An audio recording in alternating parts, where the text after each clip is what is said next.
നമസ്കാരം കൂട്ടുകാരെ. രാത്രി എന്ത് കറി വയ്ക്കും എന്ന് ആലോചിച്ചിരുന്നപ്പോഴാണ് അളിയൻ നല്ല ചൂര് കൊണ്ടുവന്നിട്ട് ഷാപ്പ് കറി വെച്ച് തരുമെന്ന് ചോദിച്ചത്. പിന്നെ ഒന്നും നോക്കിയില്ല, മീൻ കഴുകി വൃത്തിയാക്കി വലിയ മൺചട്ടി ഇല്ലാത്തതിനാൽ ഉരുളിയിൽ വെളിച്ചെണ്ണ നന്നായി ചൂടാക്കി ഉലുവ പൊട്ടിച്ചു.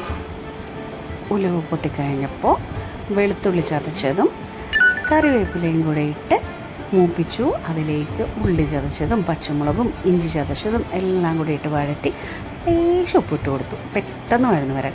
അത് വഴന്നു വന്നപ്പോൾ മഞ്ഞൾപ്പൊടി, ആവശ്യത്തിലധികം മുളക് പൊടി ഒക്കെ ചേർത്ത് നന്നായിട്ട് വഴറ്റി. പൊടികൾ വഴന്നു വന്നപ്പോൾ തക്കാളി അരച്ചത് ചേർത്തു. അത് അവിടെ കിടന്ന് വറ്റി വരട്ടെ.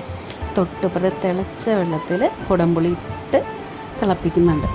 തക്കാളി നന്നായിട്ട് വറ്റി നല്ല ഡ്രൈ ആയി. ഇതിലേക്ക് നമ്മൾ തിളപ്പിച്ചുകൊണ്ടിരുന്ന വെള്ളം മാത്രം ചേർക്കുക, പുളി ചേർക്കേണ്ട.